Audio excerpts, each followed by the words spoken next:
¿Qué pasa, familia? Ya estamos de vuelta y hoy os traigo una noticia recién salida del horno. Y es que los desarrolladores se han pronunciado sobre el endgame del juego, es decir, qué vamos a hacer después de pasarnos la campaña, y también del PvP. ¿Queréis saber más? Pues voy a poner el vídeo oficial y lo vamos a comentar parte por parte, porque esto no tiene desperdicio. ¿Estará a la altura del hype que tenemos? Pues vamos a descubrirlo dentro vídeo. We're really excited about getting this game into players' hands, letting them experience this massive world. A main cornerstone of D4 is play your way. As a player continues to advance through the story and into the endgame, they'll unlock a ton of brand new activities that provide meaningful progression, no matter their playstyle. Players will be able to keep progressing in the narrative of the game. Alongside that, the whole team has worked on crafting a variety of different experiences players can pursue.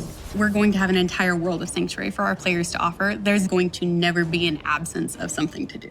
After the player has finished the campaign, there's a lot more game to go and participate in.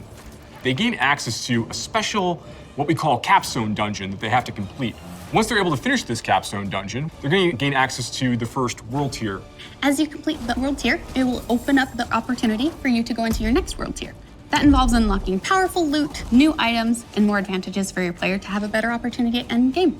Whether you're a fan of dungeons, PvP, or just roaming around the world, there's a way to continue your Diablo adventure long after hitting max level. ¡Quieto ahí! Vamos a comentar esta primera parte porque me parece súper interesante. Como ya sabíamos, una vez que te pasas la campaña, empieza el juego. Veréis, aquí tengo que decir que hay una parte que sí que me la sabía más o menos y otra que no. La parte que me la sabía es más o menos de lo que va a ir el endgame, que van a tener mazmorras, jefes de mundo, exploración, eventos, PvP, etcétera, etcétera. Es decir, que no vamos a tener donde aburrirnos. Por otra parte, lo que me ha sorprendido gratamente es que te puedes especializar. No te obligan a hacerlo todo.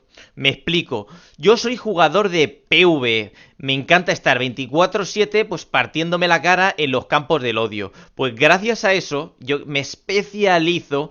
Voy a conseguir el loot y el nivel que otra persona que está mazmorreando. Y voy a llegar a la misma vez. Así que primer punto innovador e importante. Seguimos con el siguiente punto. As your character continues to grow in power, you'll start with the skill tree and expand out into the Paragon system. A lot of the choices the players make are grounded on skills themselves and the fantasies associated with those skills. The Paragon board is a place where we allow you to have a lot more depth, a lot more customization, many more options as you go. You can rotate the board, so you can choose a different path if you're like, I want to do more strength-based things, or I want these particular boons or glyphs. You can chart your path through it, and they're really a way for you to keep expanding your character and making it uniquely yours. Similar to the Paragon boards is the Codex of Power. It's an in-game system that holds the aspects related to the character. You are able to complete a dungeon and they will have a chance to drop an aspect that you can pick up. And what this allows players to do is take items they're finding in the world and make them more powerful, turn them into legendary items. It's really special to discover what kind of playstyle really means the most to you. Bueno, vamos al segundo punto, que va a ser la progresión que vamos a tener. Y es mucho más de lo que vimos en la beta. Efectivamente, vamos a tener dos árboles de habilidades. Una vez que desbloqueamos el primero, se va a desbloquear otro más, como habéis visto en el tráiler, para hacer muchísimo más profundo el personaje. Y lo que me ha gustado, esto para mí es muy parecido, yo que jugué Diablo Immortal, es muy parecido al sistema que tenían allí. Vamos a hacer mazmorras, nos va a tocar objetos legendarios y ese objeto legendario le podemos extraer el poder y usarlo en el objeto que queramos que tenga más sentido y así puedes hacer, digamos, una especie de puzzle y tener los legendarios que nosotros queramos y donde queramos. Every part of Sanctuary is fulfilling and satisfying. Dungeons in particular are really close to my heart. Nightmare dungeons are going to give the players the opportunity to experience a dungeon that they might have already experienced in their past playthroughs. They'll enter the dungeon with a found sigil that alters the playstyle and the intensity of the dungeon. They're more difficult and they have additional objectives, and then they also have affixes, which add a degree of difficulty for you and your group to work through.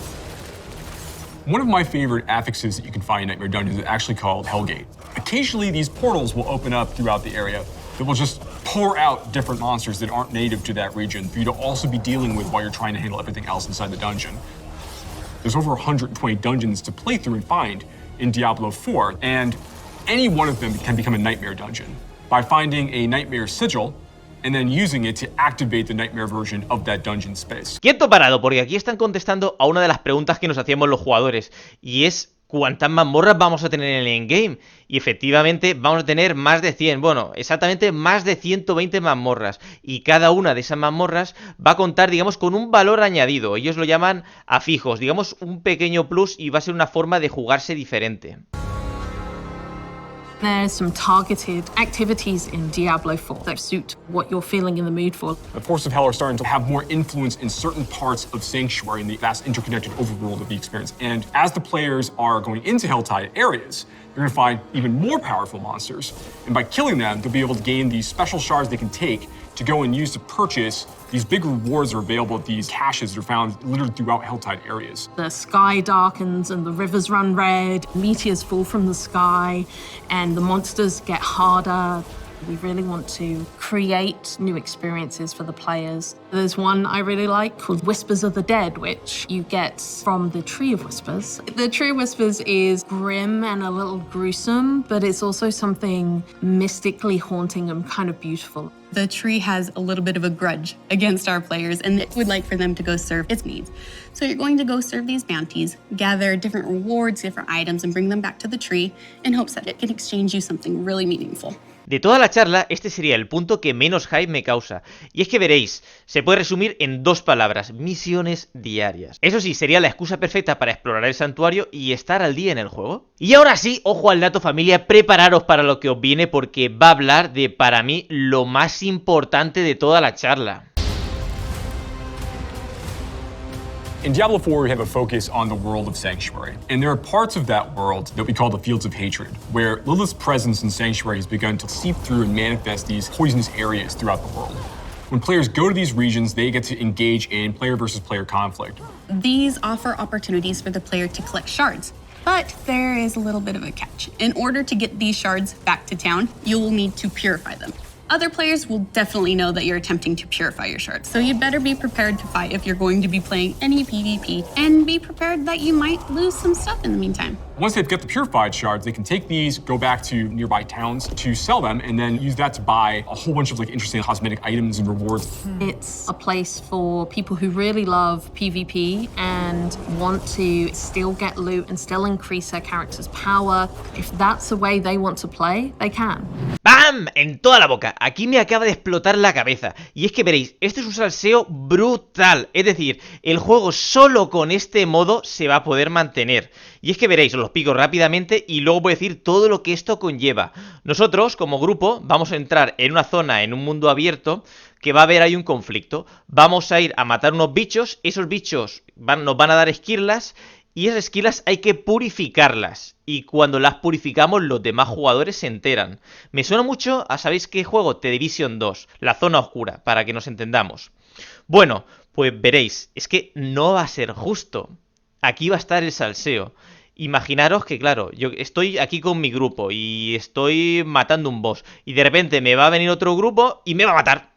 Ya empieza el salseo. Luego vas a tener que ir a por ese grupo, y luego, cuando la gente esté, digamos, extrayendo el botín, purificando, eso va a ser una batalla campal. Y la propia desarrolladora está diciendo que si los jugadores quieren jugar así, podéis hacerlo. Es más, gracias a este modo van a haber dos tipos de tier list. Van a hacer equipo builds orientadas al PvE, y otros es que solo van a jugar PvP. Así que van a haber tier list y equipo builds, todo montado para PvP.